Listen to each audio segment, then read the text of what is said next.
वृंदावन बिहारी लाल की जय। हरि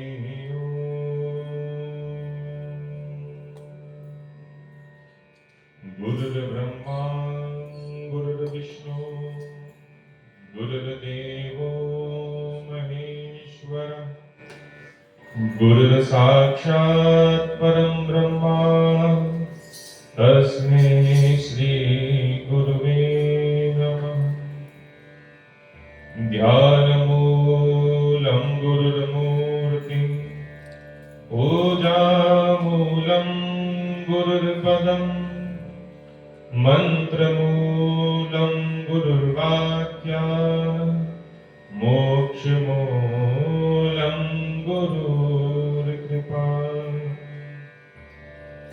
ध्येयं सदा परिमग्नमभीष्टदोहम् तीर्थास्पदं शिवगिरिं चनुतं शरण्यम्। प्रत्यार्तिहं प्रणतपालभवाब्धिपोतम् वन्दे महापुरुषते चरणारविन्दम्।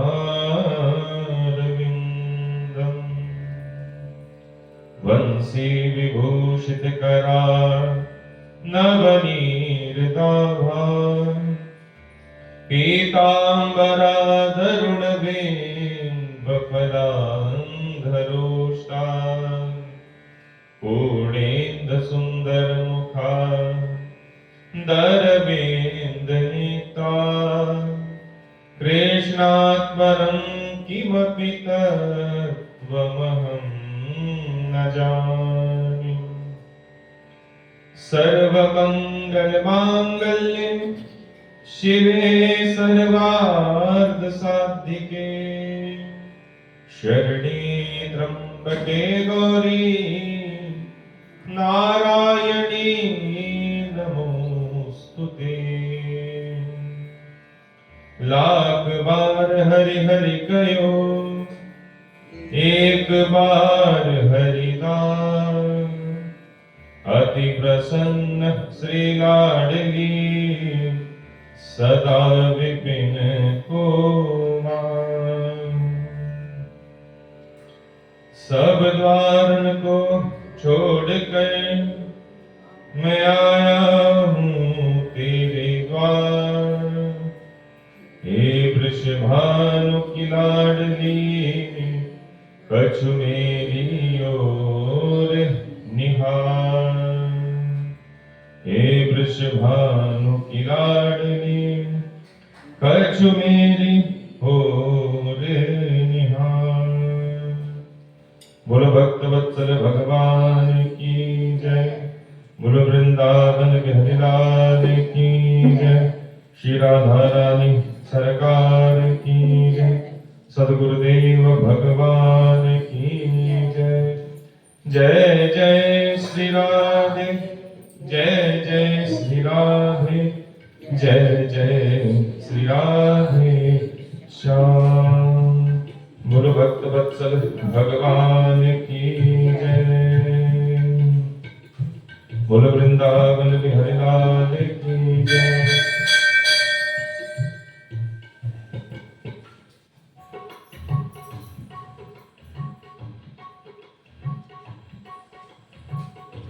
बोलो भक्तवत्सल भगवान की जय।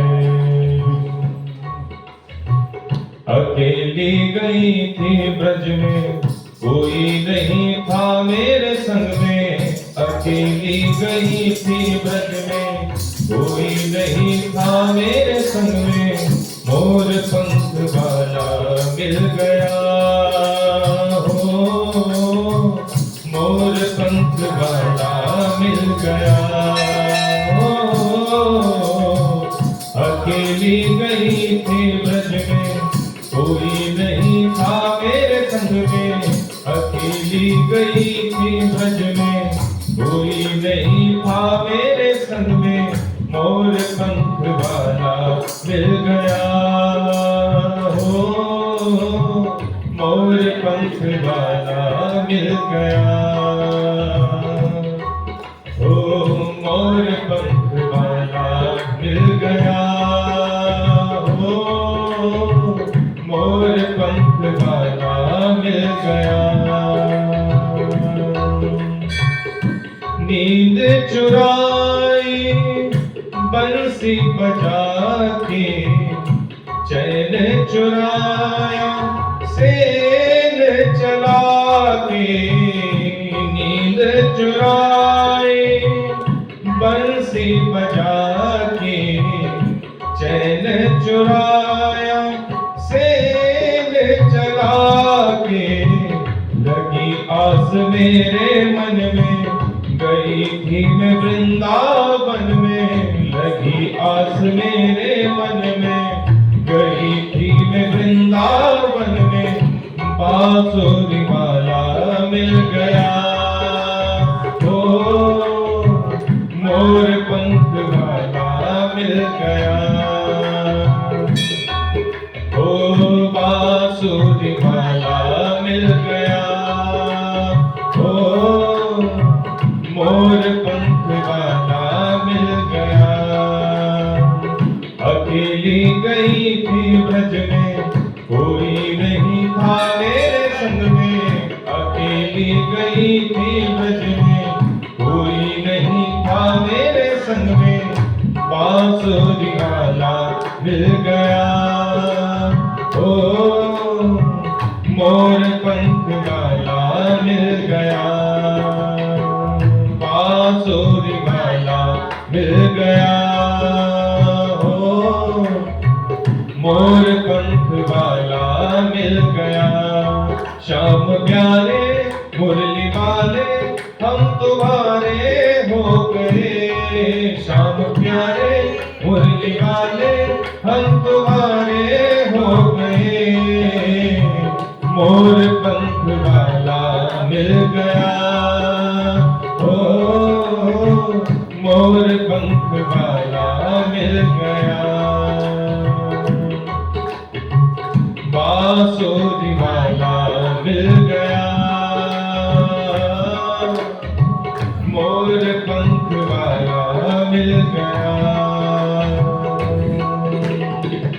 उसी ने रुलाया, उसी ने बुलाया। ऐसा सलोना श्याम मेरे मन को भाया। उसी ने बुलाया, उसी ने रुलाया। ऐसा सलोना श्याम मेरे मन को भाया। तेरी बाकी चाल देखी, तेरा मुकुट भी देखा। तेरी बाकी चाल देखी, तेरा मुकुट भी देखा। तेरी टांग वाला मिल गया। ओ मोर पंख वाला मिल गया। तेरे टांग वाला मिल गया। ओ मोर पंख वाला मिल गया। अकेली गई थी ब्रज में, कोई नहीं था मेरे संग में। अकेली गई थी ब्रज में, कोई नहीं था मेरे संग में। बांसुरी वाला मिल गया। ओ मोर पंख वाला मिल गया। बांसुरी वाला मिल गया। ओ मोर पंख वाला मिल गया। बाके बिहारी में हृदय में बसा के, तेरे बिन श्याम सुंदर कहाँ चैन पाऊं। बाके बिहारी में हृदय में बस जाओ। ऐसे श्याम सुंदर कहाँ चैन में पाऊं। लगी लगन तन मन में, ढूंढ रही मैं निधि वन में। लगन लगी मन ढूंढ रही मेरी जीवन में गौए चराने वाला मिल गया। ओ शौर पंख वाला मिल गया। ओ गौए चराने वाला मिल गया। ओ मोर पंख वाला मिल गया।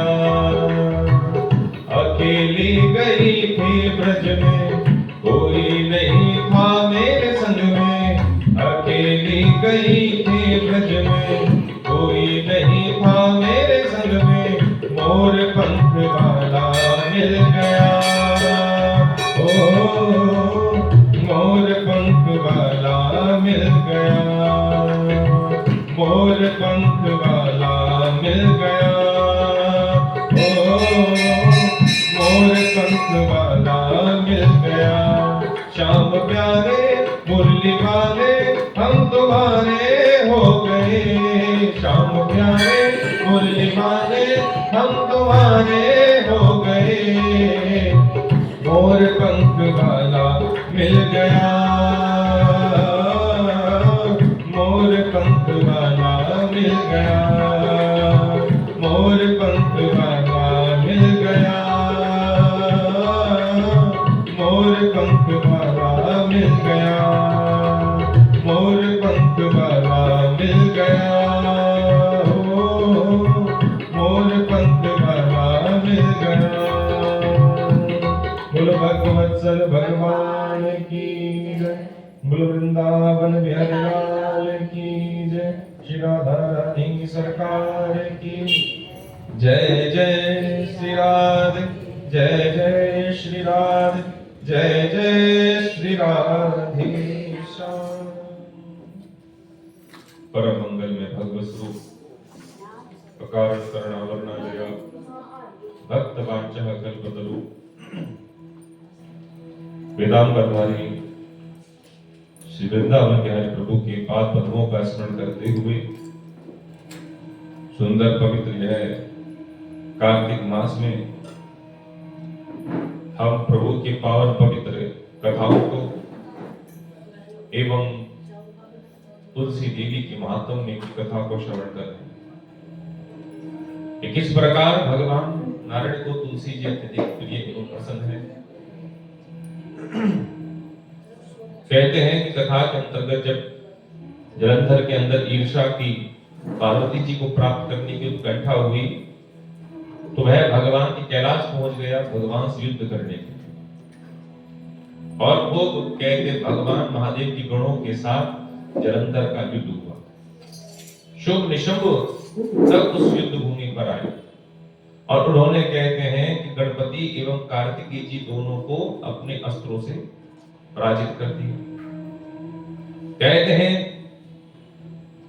तो वीरभद्र जी ने आकर के उन दोनों को दंड दिया। तो दोनों युद्ध भूमि से भाग निकले। जब अपनी प्रजा को अपने अनुचरों को इस प्रकार भागते हुए देखा तो स्वयं जलंधर जो है युद्ध भूमि पर आ गया और खूब भगवान के गणों के साथ वीरभद्र जी के साथ कहते जलंधर का युद्ध हुआ। कहते हैं जब वीरभद्र जी का जलंधर के साथ युद्ध हुआ पूरा आकाश कहते हैं मेघ जो था बाणों से आच्छादित हो गया। मानो अंधेरा चारों तरफ हो और जलंधर ने इतने बाण कहते वीरभद्र जी पर छोड़े। पर वीरभद्र जी ने भी कहते सब बाणों को काटते चले गए। अंत तकवा कहते दोनों का मल्ल युद्ध हुआ और जिसमें कहते जलंधर ने मुष्टिका का प्रहार ऐसा किया जिससे वीरभद्र जी भी घायल हो गए और मूर्छित रुधिर अर्थात मुख से रुधिर बहने लगा, खून बहने लगा और भूमि पर गिर पड़े अचेत अवस्था में, मूर्छा अवस्था में। सारे सेना ने देखा कि जब हमारा सेनापति गिर गया है, मूर्छा को प्राप्त हो गया है, तो स्वतः सेना का मनोबल गिरता चला गया और सारे के सारे सैनिक पीछे होने लगे। जब यही सूचना भगवान महादेव तक पहुंची तो स्वयं भगवान महादेव नंदी पर आरूढ़ होकर के, नंदी जी पर बैठ करके स्वयं युद्ध भूमि पर आए। और कहते युद्ध भूमि पर आए तो अनेक देवता वहां पर थे। स्वयं जलंधर ने भगवान महादेव से युद्ध किया और अनेक अस्त्र शस्त्र भगवान पर चलाने लगा। पर कहते भगवान महादेव ने उन शस्त्रों को ऐसा काट दिया जैसे कार्तिक मास में पाप कट जाते। ऐसे कहते भगवान महादेव ने अनेक असुरों का भी उद्धार करते चले गए। कहते हैं भगवान ने अपने अनेकों बाणों से खड़ग रोमा नाम के असुर के सिर का भेदन कर दिया। त्रिशूल से भगवान ने वाहक नाम के एक दैत्य का मस्तक के 2 टुकड़े कर दिए। पाश में घसमर को बांध करके पृथ्वी पर भगवान ने गिर दिया। जलंधर ने महान घोर शब्द करते हुए भगवान महादेव को ललकारते हुए और अनेक बाण भगवान महादेव पर छोड़े और भगवान महादेव सब बाणों को भगवान ने काट दिया। तो गदा से युद्ध करने लगा। अपनी गदा लेकर भगवान पर जैसे प्रहार किया तो कहते भगवान महादेव ने तलवार से उस गदा का भेदन कर दिया। सारे अस्त्र जब कट गए, अंत में भगवान महादेव ने अपने बाण से प्रत्यंचा चलाई। जिस रथ पर था वो रथ टूट पड़ा, रथ गिर गया, युद्ध भूमि पर आ गए और दोनों के दोनों अर्थात भगवान महादेव और जलंधर दोनों के दोनों आपस में युद्ध करने लगे। और भगवान महादेव ने ऐसे मुष्टिका का प्रहार जलंधर पर किया कि मानो कोसों दूर जाकर गिर पड़ा। और अपने को सोचने लगा कि अब लगता है कि मेरी पराजय निश्चित है, एक यही है जो मुझे पराजित कर सकते हैं। एक मुष्टिका का प्रहार मारा और कितनी दूर जाके गिरा। तो जलंधर ने अपनी माया रचनी शुरू कर दी। ऐसी माया रची कि वहां पर जो है युद्ध भूमि की जगह नृत्यालय बन गया। गंधर्व अप्सराएं मृदंग लेकर के अप्सराएं नृत्य करने लगी, गंधर्व वाद्य बजाने लगे। और कहते भगवान महादेव ने इस गंधर्व के इस माया में अधीन हो गए जलंधर के। और भगवान के महादेव के हाथ में जो त्रिशूल थे, अस्त्र शस्त्र थे, कहते भगवान महादेव ने उन सब अस्त्र शस्त्रों को त्याग दिया, छोड़ दिया और उन गंधर्वों के साथ भगवान भी वहां पर नृत्य करने लगे। जलंधर ने कहा बढ़िया मौका मिल गया, ये तो मेरी माया के अधीन हो गए हैं।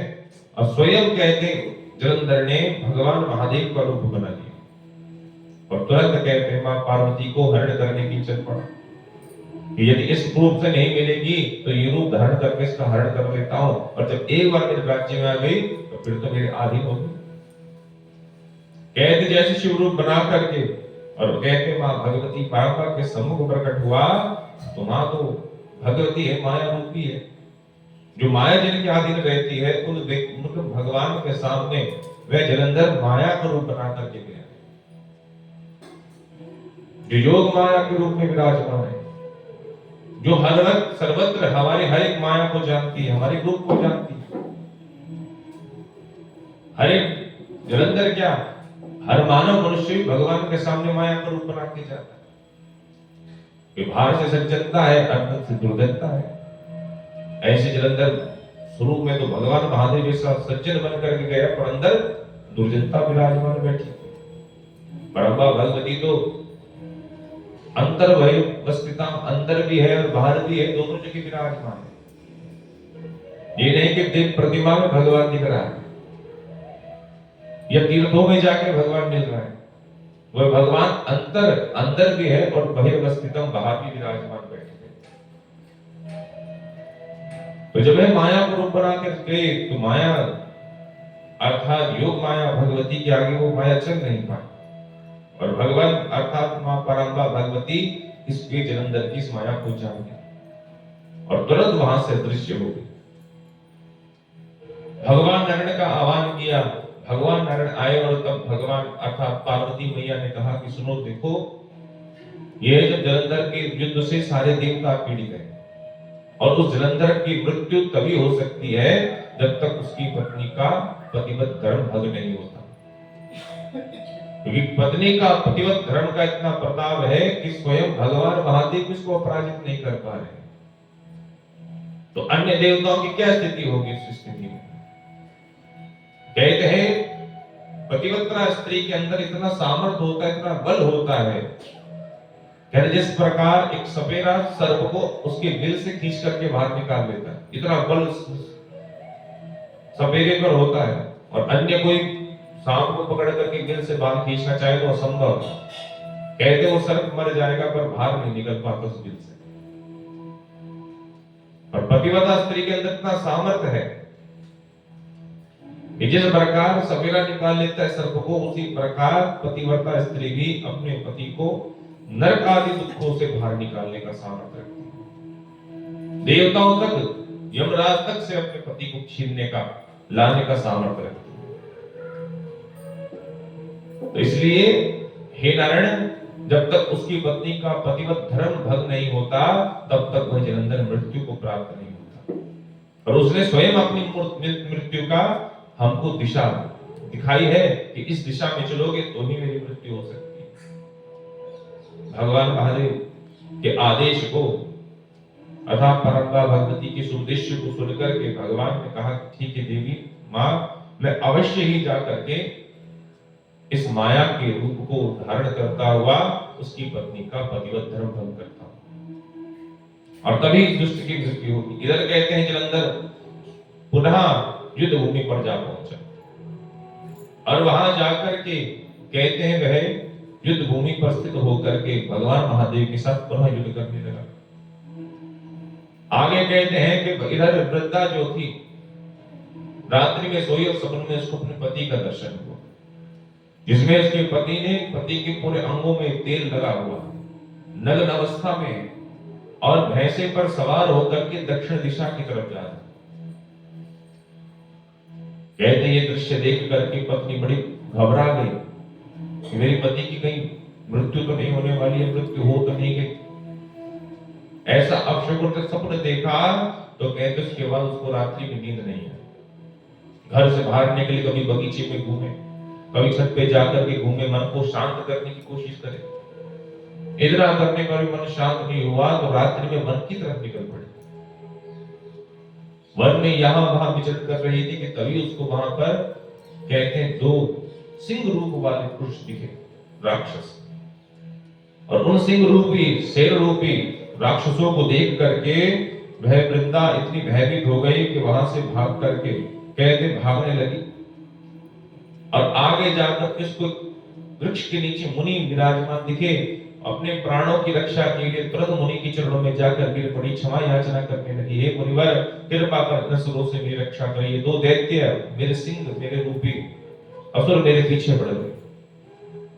कहते ऋषि मुनि ने देख करके हुंकार भरी और हुंकार भरने मात्र से वो दोनों राक्षस वहां से भाग गए।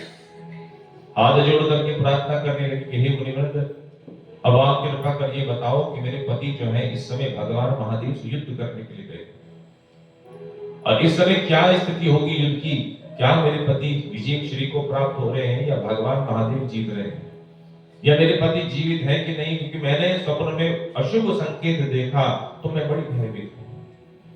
इसलिए आप कुछ करें, आप तो त्रिलोकी के ज्ञाता हैं, आप क्या नहीं देख सकते, क्या नहीं बता सकते। कहते संत ने आंख बंद करी और अपने जिस वृक्ष में बैठे थे वृक्ष के ऊपर दो बंदर बैठे हुए थे, उनको देख करके देखा और आदेश करा तो वह क्षण वह बंदर वहां से अदृश्य हो गए। और कुछ देर बाद आए तो कहते हैं वहां पर जलंधर का मस्तक अलग और धड़ अलग लेकर के गिरे। आकाश जब वो गिरा, धड़ शरीर गिरा, मस्तक अलग गिरा। यह पति के मरण आसन को देख करके पति को मृत्यु के पास देखते हुए कहते वृंदा खूब रोने लगे और संत से, महात्मा से प्रार्थना करने लगे कि हे महात्मा, कृपा करके आप मेरे पति को पुनर्जीवन दें, क्योंकि आप जो है ऐसे संत महापुरुष हैं कि आप चाहे तो किसी भी जीव को कैसे भी हो, किसी भी स्थिति में हो, मृत्यु के ग्रास क्यों ना बना हो, उन तक को आप जीवन दान दे सकते हैं। संतों के प्रसाद में क्या नहीं, संतों के आशीर्वाद में क्या नहीं। कहते स्वयं विधाता को भी अपना लेखन बदलना पड़ता है जब कोई संत महात्मा अपने मुक्त कंठ से किसी को आशीष देते हैं, आशीर्वाद प्रदान करते। कहते एक बार एक संत महात्मा एक दासी के द्वार पर आए और भिक्षा मांगने लगे। तो भिक्षा ना लेकर के अन्यत्र चले गए। कहते एक बार उन्हें महात्मा उन्हीं गृहस्थी के यहाँ पर नारद जी विचरण करते हुए आए।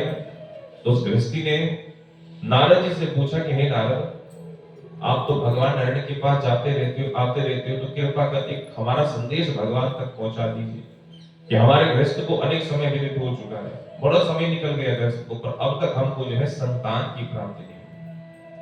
तो आप कृपा करके नारायण भगवान से इतना पूछ लीजिए कि संतान होगी कि नहीं होगी। अगर नहीं होगी तो हम अपने सत्संग करने के लिए, भगवान का भजन करने मन निकल जाए, और ये संतान होगी तो हम गृहस्थ में रह करके उसकी प्रतीक्षा करें। अब नारद जी की बात नारद जी ने बात सुनकर के तुरंत वैकुंठ पहुंच गए घूमते हुए। तो वहां जाकर के प्रार्थना करी कि प्रभु एक सेवक मृत्यु लोक में है, हम जाते रहते हैं उनसे मिलने के लिए, पर उनका एक संदेश आपके लिए है कि कृपा करके ये बताओ कि उस संत, उस महात्मा, उस भक्त के जीवन में संतान सुख है कि संतान सुख से वंचित रहेगा। जब ऐसी बात कही तो भगवान ने तुरंत मना कर दिया कि जाओ और उनसे कह दो कि तुम्हारे जीवन में इस क्या 7 जन्म तक संतान सुख नहीं हुई। कहते ये सुनकर के नारद जी उदास हुए और उस भक्त के पास गए और कहा कि देखो, भगवान का आदेश हुआ है कि तुम्हारे जीवन में संतान सुख नहीं है, इस जन्म में तो बिल्कुल भी नहीं। इसलिए आप जो है भगवान का भजन में लगे रहो और अवश्य तुम्हें कुछ ना कुछ भगवत प्राप्ति हो। इतना कहकर नारद जी चले गए। और नारद जी के जाने के बाद एक संत महात्मा आए भिक्षा मांगते हुए, और बाहर से कहने लगे कि देवी एक रोटी दो और एक बेटा ले जाओ। सुनकर के उसकी पत्नी बड़ी आश्चर्यचकित रही कि भाई एक रोटी दो और बेटा ले जाओ। पूछा महाराज ऐसा कैसे? बोले हम आशीर्वाद देंगे, आप एक रोटी दोगे, हम एक पुत्र का आशीर्वाद देते हैं। सुनकर के बड़ी खुश हुई और तुरंत अंदर गई और एक नहीं 7 रोटियां दी। महाराज एक ना हो तो कम से कम 7 मिल जाए, 7 में से एक तो बेटा होगा कहीं ना कहीं आपके आशीर्वाद से। एक रोटी दी तो एक बेटा हो, 2 रोटी दी 2 बेटा हो, 3 रोटी दी 3 बेटे हो। ऐसे कहते हैं 7 बेटों का आशीर्वाद लेकर के चल दिए महाराज। और भगवत कृपा ऐसे हुई, संत का आशीर्वाद ऐसे हुआ कि जिसकी यहाँ पर एक संतान नहीं थी वहां 7 पुत्र हो गए। कई वर्षों के बाद पुनः नारद जी आए कि चलो आज उनसे मिलकर के आते हैं। जब वहां आए तो देखा द्वार पर जैसे अंदर प्रवेश किया तो वहां पुत्रों की किलकारियां बज रही थी। तो सोचने लगे कि लगता है कि पुत्र का इतना स्नेह हो गया, प्रेम हो गया कि लगता है कि पुत्र ही बच्चे ही ले आए मोहल्ले के सबके। तो पूछा महाराज ये किसके बेटे हैं? तो कहा प्रभु आपके आशीर्वाद से, भगवान की कृपा से ये संतान सब हमारी है। एक संत महात्मा आए थे और आशीर्वाद देकर चले गए।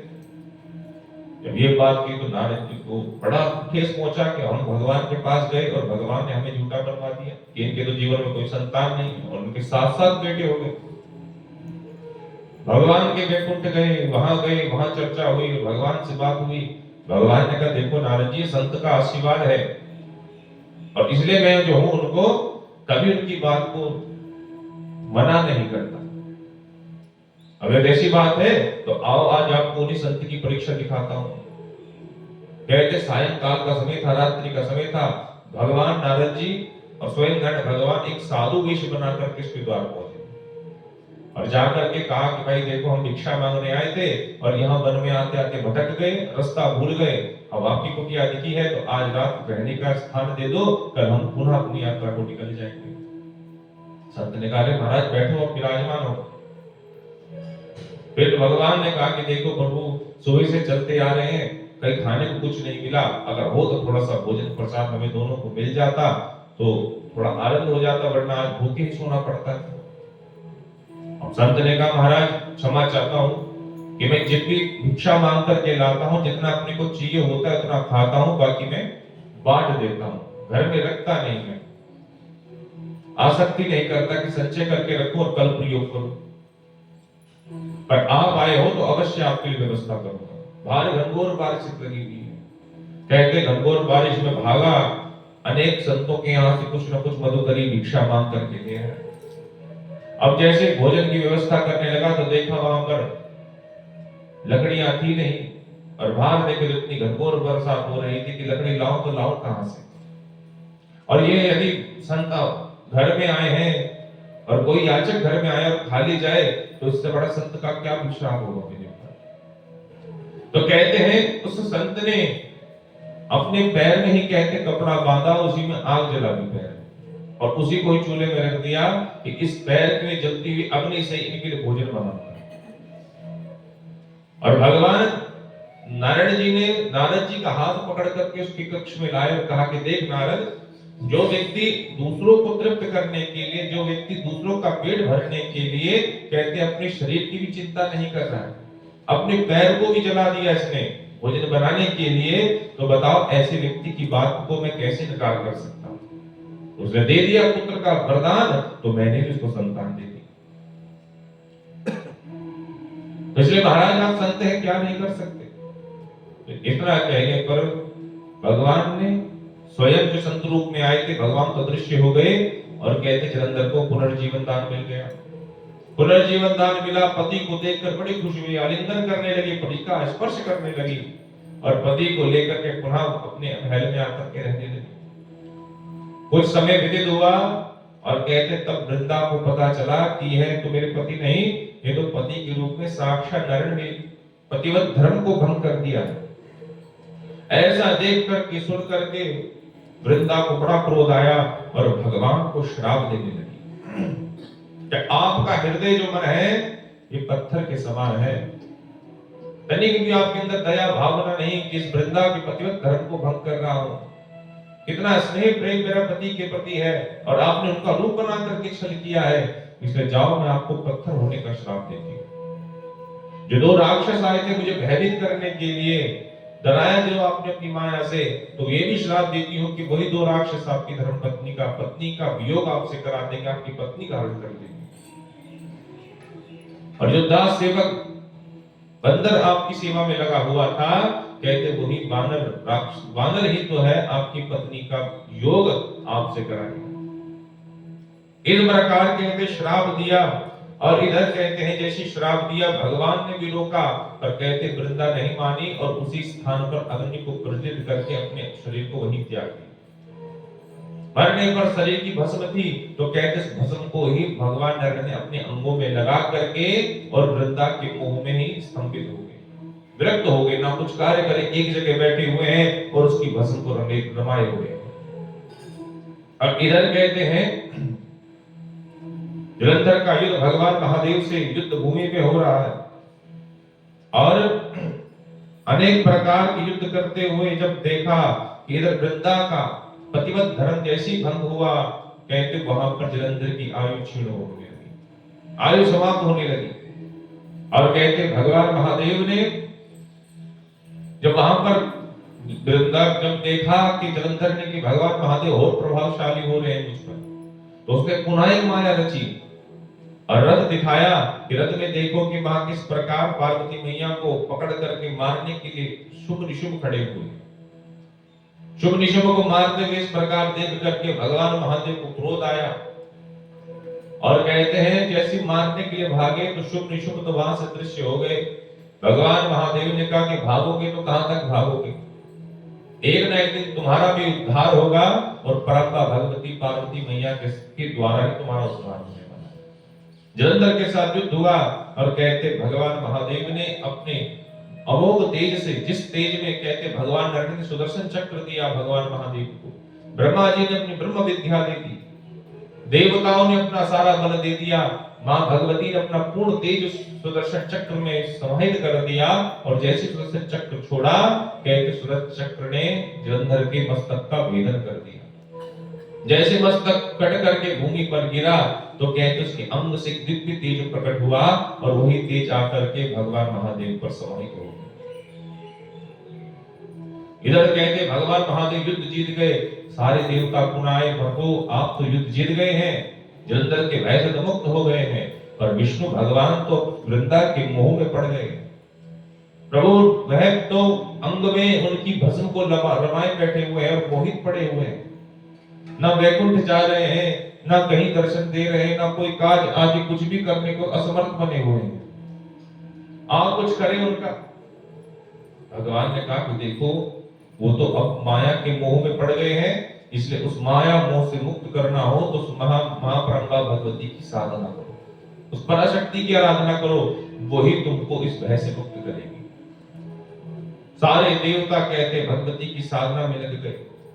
कहते देवताओं ने मां भगवती का स्मरण किया कि हे जगत की जननी, सत्व तम गुण तीनों गुणों से परे हे गुणातीत भगवती परंबा प्रकृति रूपी हे भगवती, हम सब आपको नमन करते, नमस्कार करते। कहते हैं जिस माया के द्वारा ब्रह्मादिक देवता रूप धारण करते हैं उस देवी को हम सब देवता नमन करते हैं।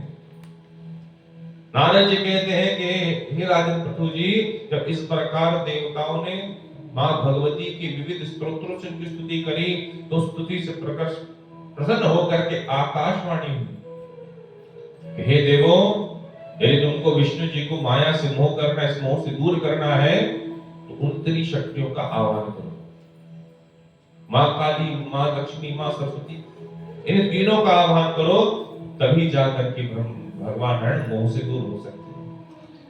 तो तीनों देवियों की आराधना करी, तीनों देवियों का आह्वान किया।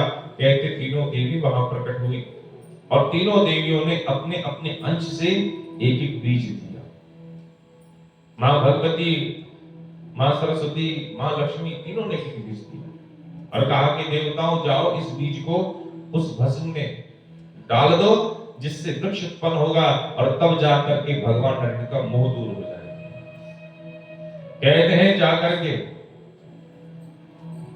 जब सरस्वती मां ने अपने रजोगुण से जो पहले बीज दिया तो उस बीज से कहते आंवले का वृक्ष प्रकट हुआ। मां भगवती गौरी ने जब वह बीज दिया तो उसमें से कहते तुलसी मां प्रकट हो गई और कहते मां लक्ष्मी ने जो अपना बीज दिया तो कहते उस बीज से मालती का पुष्प प्रकट हुआ, वृक्ष उत्पन्न हुआ। और कहते दोनों अर्थात तीनों में से सबका भाव एक था पर एक लक्ष्मी जी का भाव ईर्ष्यावश था, क्योंकि मेरे पति होकर के किसी के मोह में पड़े हुए तो अंदर से रूठ रही थी, ईर्ष्यावश थी।